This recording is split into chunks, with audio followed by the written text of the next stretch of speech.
बेटा 9 महीने बाद एक परी आती है, साइड में बच्चा छोड़ के चली जाती है। यही तो स्टोरी है, सीरियल्स में भी तो यही दिखाते हैं। So you also aborted your baby? Please cut this out. अबॉर्शंस को सपोर्ट करती हैं? ये कैसी फालतू की रिवर्स साइकोलॉजीज यूज कर रहे हो तुम अरुण? तुमने देखा है अबॉर्शन? आप जाकर गवर्नमेंट से बहस करो ना। I will try you to court. आपको समझ में आ रहा है? थोड़ा भेजे में घुस रहा है आपके अरुण? भाड़ में गया तुम्हारा। आज की हमारी गेस्ट हैं एक world famous journalist and women right activist Mrs Shakuntala day. चाहे ग्रामीण महिलाओं की शिक्षा हो या शहरों में रह रही महिलाओं की सेफ्टी, उनका काम हर जगह एक मिसाल बना है। अपनी जान जोखिम में डालकर एक एसिड अटैक सर्वाइवर को न्याय दिलाना उनकी लाइफ का एक टर्निंग पॉइंट बन गया था। आज भी उनका काम हमारे यूथ के लिए एक इंस्पिरेशन है। लेकिन हमने कभी नहीं सोचा था कि वर्ल्ड फेमस पत्रकार मिसेस शकुंतला डे के साथ हमारा ये पॉडकास्ट इतना खट्टा मोड़ ले लेगा। हमारी टीम के ऊपर ये पॉडकास्ट रिलीज ना करने का बहुत प्रेशर बनाया गया, लेकिन हमें लगता है कि आपको सच जानने का पूरा अधिकार है, क्योंकि एक वर्ल्ड फेमस इन्फ्लुएंसर की सोच पूरे समाज को शेप करती है। और आप आज देखेंगे वर्ल्ड फेमस पत्रकार मिसेस शकुंतला डे का वास्तविक स्वरूप। मैम, ये जो सोफिया कुरैशी और व्योमिका सिंह से ऑपरेशन सिंदूर की जो ब्रीफिंग कराई ना, मुझे लगता है कि ये हमारी गवर्नमेंट का मतलब विमेन एम्पावरमेंट की तरफ एक मास्टर स्ट्रोक था सच में। एग्जैक्टली। यू सी, लड़कियों को एजुकेशन से दूर रखना, this was never a part of our culture. बस डिफरेंस ये था कि लड़कियां अलग पढ़ती थी और लड़के अलग पढ़ते थे। अब तुम देखो, हमारे यहाँ गार्गी थी, लोपामुद्रा थी, जिनका विजडम नेक्स्ट लेवल था, which clearly shows that there was a room for female education in our culture. लेकिन अब कुछ कॉन्जर्वेटिव लोग आ गए हैं जो कि फीमेल एजुकेशन के अगेंस्ट रहते हैं। अरे तुम स्पिरिचुअलिटी का नाम ले लो तो सबसे पहले मीराबाई का नाम आता है जी। युद्ध की बात करो तो माता Kaikeyi, she was a great warrior. और अगर हम फाइटिंग स्पिरिट की बात करें, टॉलरेंस की बात करें, तो द्रौपदी को कौन नहीं जानता। उसी तरह से जो आजकल ये अबॉर्शंस को लेकर इतना हंगामा रहता है, अगर आप इसकी बात करें तो माता कुंती का नाम आता है सबसे पहले। जी जी। इसी तरह से एक मिनट मैम, आपने ये अबॉर्शन के नाम पर माता कुंती का एग्जाम्पल कैसे दे दिया? Can you explain? हाँ, वो स्टोरी आती है ना जहाँ पर माता कुंती ने अपने नवजात बेटे कर्ण को नदी में फेंक दिया था। इन अ वे अबॉर्शन ही तो है वो। फेंक दिया था? मैम, आपने महाभारत का वो सेक्शन पढ़ा है? यही तो स्टोरी है, सीरियल्स में भी तो यही दिखाते हैं। मैम, आई एम सॉरी, लेकिन हमने ऐसा सोचा नहीं था कि मिसेस शकुंतला डे की जो रिसर्च है वो इंडियन टीवी सीरियल्स पर आधारित होगी। आप माता कुंती का एग्जाम्पल दे के आजकल हो रहे अबॉर्शंस को कैसे जस्टिफाई कर सकती हैं?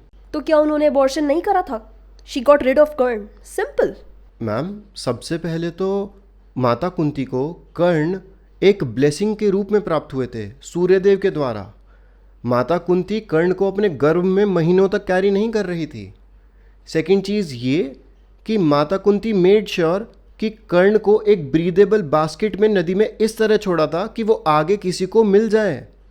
सो abortion is about killing, not abandonment. It's the same thing. No, it's not.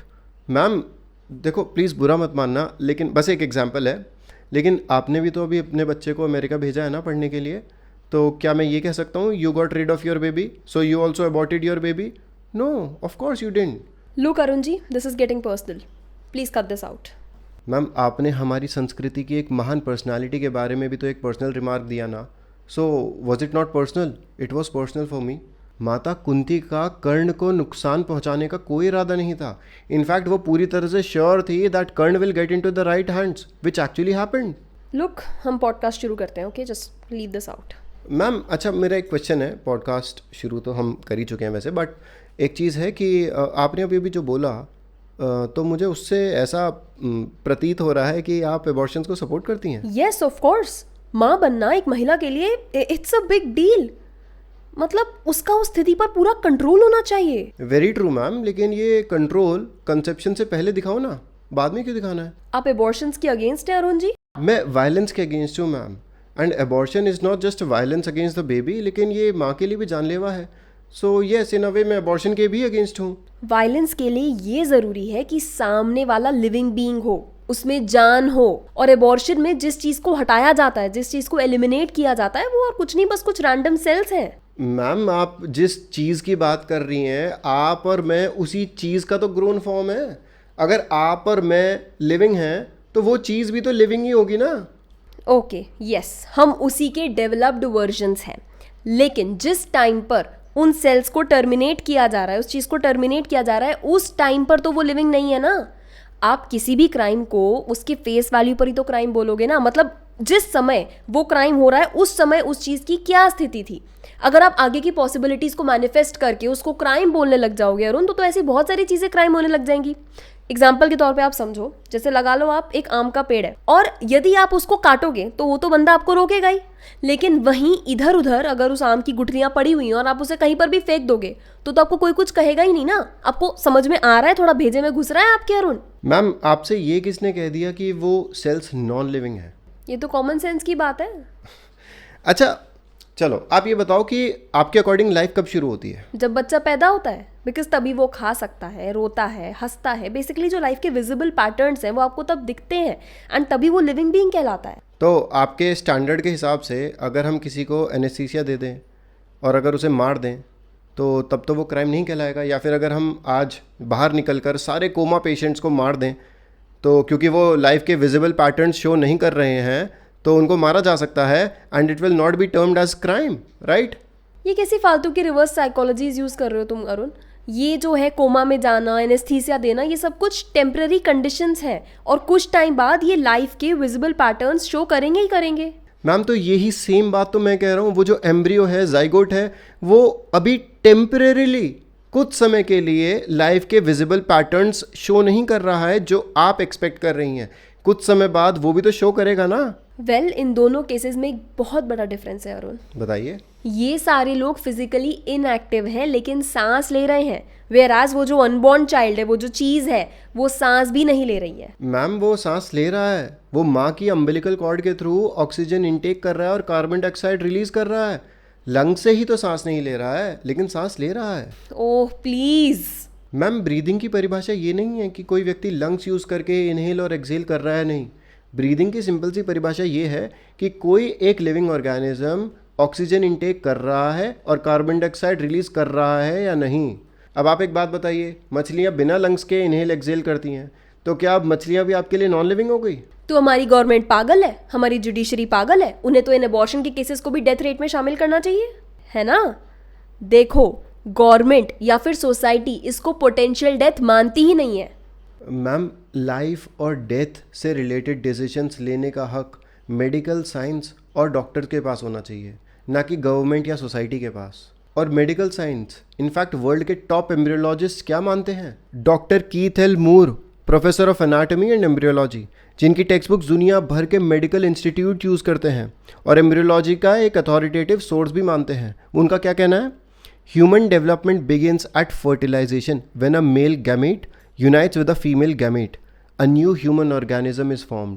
Doctor Jerome ने बोला है कि life has a very long history but each individual has a very neat beginning, the moment of its conception. सुना आपने? Moment of conception. आगे सुनो ma'am. Doctor मॉरिन, उन्होंने तो एक डिटेल्ड आर्टिकल ही पब्लिश कर दिया है। कहते हैं कि जाइगोट ह्यूमन ऑर्गेनिज्म होने की सारी क्राइटेरिया फुलफिल करता है। क्या बोले हैं वो? कि the beginning of a human life is a simple and straightforward biological fact, the formation of a human organism occurs upon fertilization. और मैम एक और सुन लो, doctor Diane Irving, she says that zygote is not just a potential human but an actual human being at its earliest stage. At its earliest stage. Ma'am basically list बहुत लंबी है। अब आप साइंस की चोंचलेबाजी करके एबॉर्शन जैसे inhuman act को defend नहीं कर सकते। I am sorry. जब भी कोई भी एबॉर्शन कराता है, it's inhuman, you are killing the baby, it's more. Oh please, तुमने देखा है abortion? Yes, as a matter of fact मैंने देखा है अबॉर्शन। बच्चे को 2 तरह से मारा जाता है।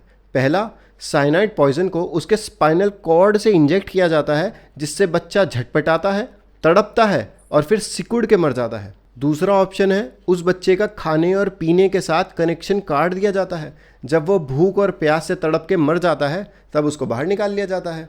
आप ना प्लीज फालतू में लोगों को गिल्टी फील कराना बंद करो अरुण, ठीक है? Life is beyond biology. पेट के अंदर कोई ह्यूमन बीइंग नहीं है। अरे तो मैम ह्यूमन डेवलपमेंट तो हो रहा है ना, वो तो शुरू हो चुका है ना, वो तो आप मानोगे? बताइए हाँ या ना। हाँ। अब ऐसा तो नहीं था ना कि जैसे बचपन में हमारी मम्मी बताती थी कि बेटा 9 महीने बाद एक परी आती है, साइड में बच्चा छोड़ के चली जाती है। ह्यूमन डेवलपमेंट शुरू हो चुका है ना पेट के अंदर। बोलिए। हाँ। तो इन सिंपल वर्ड्स, कंसेप्शन के समय ह्यूमन डेवलपमेंट स्टार्ट हो जाती है, राइट? तो जब ह्यूमन डेवलपमेंट कंसेप्शन के समय शुरू हो जाती है तो उस ह्यूमन को प्रोटेक्ट करने की नीड भी तो तभी शुरू हो जानी चाहिए ना। तो आप मुझसे क्यों बहस कर रहे हो? आप जाकर गवर्नमेंट से बहस करो ना, जिसने एबॉर्शन को लीगल बना दिया है both for unmarried and married persons. Ma'am I am sorry to say, या तो आपको इस विषय के बारे में पूरी जानकारी नहीं है या फिर आप अभी जानबूझकर हमारे साथ प्रैंक कर रही हैं या फिर हमें मैनिपुलेट करने की कोशिश कर रही हैं। आप पूरी इन्फॉर्मेशन दीजिए। एबॉर्शन किसके लिए लीगल है?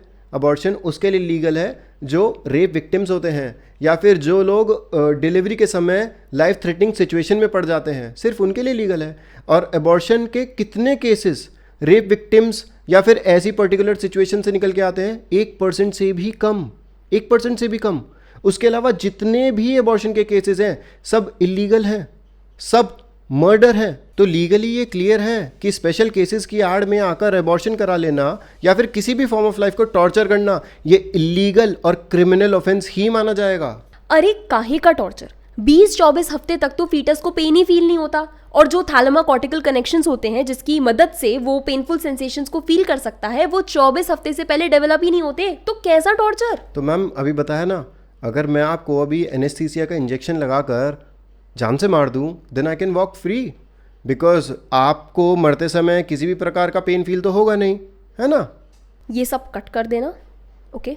अब इस बारे में बात नहीं करते, so let's start this topic fresh. Ma'am मुझे लगता है कि I think audience should know about this. No, I don't approve of it. Ma'am approval तो हमें आपका तभी मिल गया था जब आप यहाँ पर आई थी, जब आपने हमें ईमेल लिखा था, है ना? जब आपने यहाँ पर पहली बार बैठकर बोलना शुरू किया था। Are you serious? छोटे से यूट्यूबर हो, प्लीज स्टे हम्बल। मैम हम आपका ना फेस ब्लर कर देंगे, वॉइस को मॉड्यूलेट कर देंगे, किसी को पता नहीं चलेगा, लेकिन इतना इंपॉर्टेंट डिस्कशन था, I think this should go out. मैं आपको इसकी परमिशन नहीं देती हूँ, आपको समझ में आता है? नहीं आता। I'll try you to court. I'll sue you. मैं तुम्हारे अगेंस्ट एक डिफेमेशन केस फाइल करूंगी। ठीक है, ओके मैम, वो सब कर लेना। अभी रैपिड फायर राउंड भाड़ में गया तुम्हारा रैपिड फायर, गेट लॉस्ट। धर्मो रक्षति रक्षिता। अगर आप धर्म की रक्षा करोगे तो धर्म आपकी रक्षा करेगा। हम स्पिरिचुअल फिल्म्स के थ्रू धर्म की रक्षा करने का पूरा प्रयास कर रहे हैं। स्पिरिचुअल फिल्म्स बनाने में मेहनत के साथ साथ लगता है बहुत सारा धन, इसीलिए आप आगे आएं और अपनी क्षमता अनुसार हमें सपोर्ट करें और इस छोटी सी सेवा का पार्ट बने। हरे कृष्णा।